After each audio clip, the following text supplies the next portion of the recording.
Welcome back to What Arty Noobs with General Disturbance. This is an Object 907. It's a Soviet Tier 10 premium medium tank that was a reward tank way back. And not many people have them. Well, not many. Quite a few actually. 3,000 in the States, 11,000 on the EU server. It's a Tier 10 medium tank. It's got a 100mm gun. This one's on the assault team on Erlenberg. And battle has started, and it's being commanded by Filipperino. Okay, the gun's got 320 alpha and penetration of 264 with standard ammo. Filipperino's taking him into the town straight away. Oh, nice turn. Right onto the bank. He's moving in as quickly as he can. He knows the enemy's going to get there fairly quickly.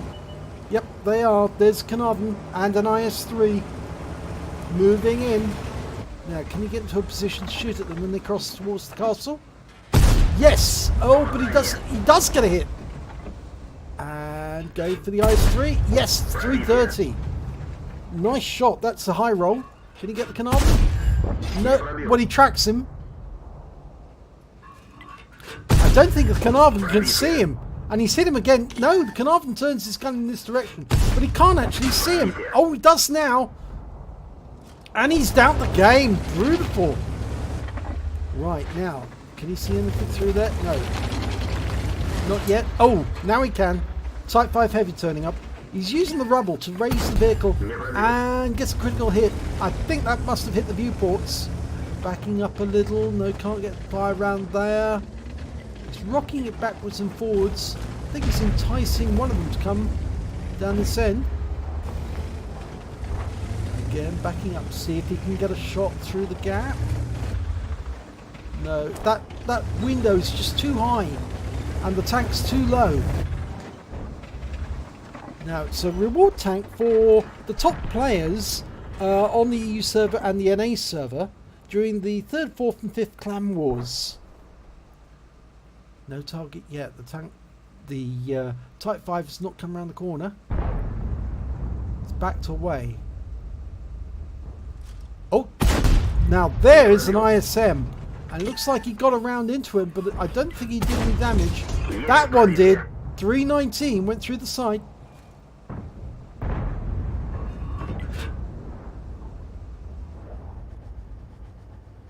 So it's just the ISM and the Type 5 so far that he's seen.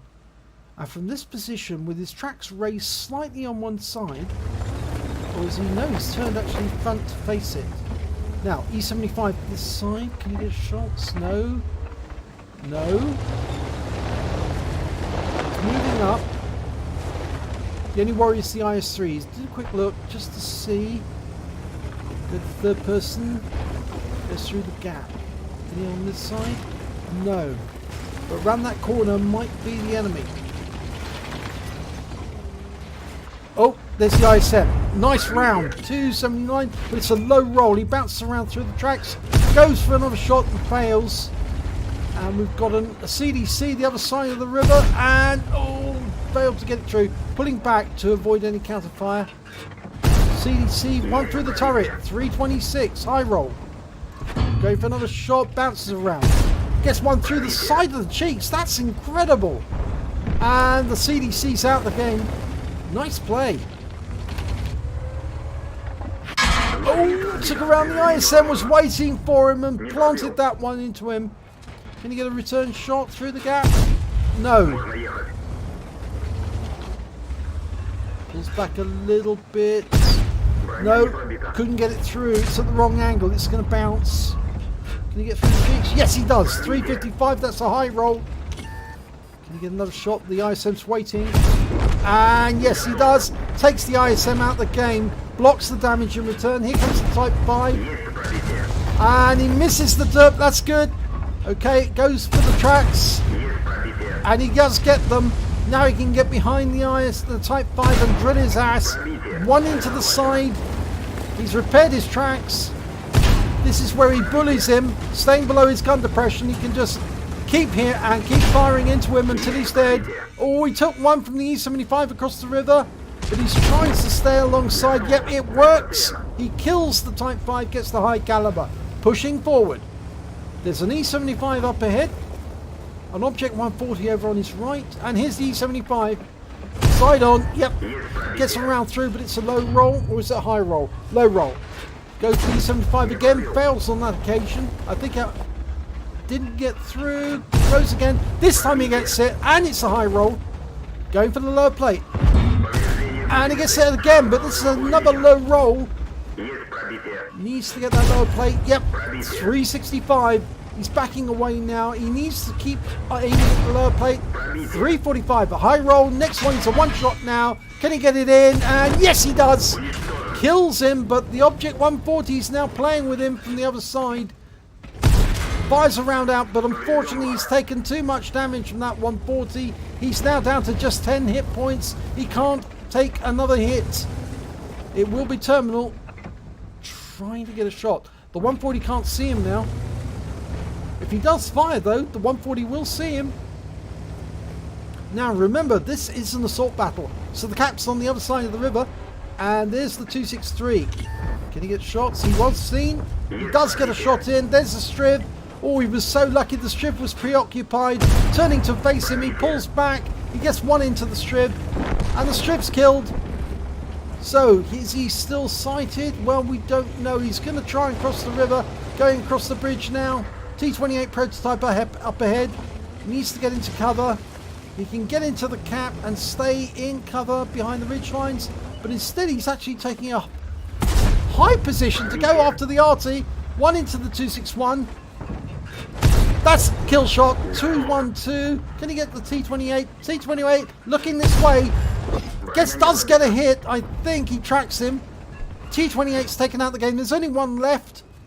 And that is the Object 140, the one who did damage to him. Now he must be returning. Now, time for some sweet revenge. All of this damage done with just 10 hit points left. It looks to me like the Object 140 is trapped. He can't get round the corner because the strip's in the way. And the T-30's moving up to pincer him. He's trapped behind the windmill. You can see the rounds are firing, but yep, he's not going to get it. He's on low hit points as well. He's a one shot. And he's gone. And that's game. Nice play. Let's have a look at the end of battle stats. It's an ace tanker for Philly Perino in the Object 907. He also picked up a bruiser medal for getting at least 5 critical hits. He managed to get 13 in that battle. A hand of God for surviving the battle and winning it, receiving damage from 4 different enemy vehicles during it. A duelist badge for taking down 2 tanks that did damage to him during the battle. A fighter badge for getting at least 4 kills. He got 4 exactly. Fire for effect for doing more damage than the hit points of his own vehicle. And shield proof for blocking more damage than the hit points of his own vehicle.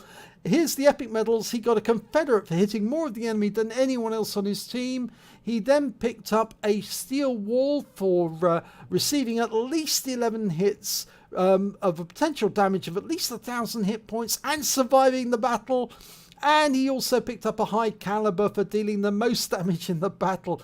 And you must admit that it's pretty amazing that he survived the end of that battle with only 10 hit points left after the Object 140 really stripped him of hit points after he killed the Type 5. It's amazing that he survived. It really is. So let's have a look at the team score.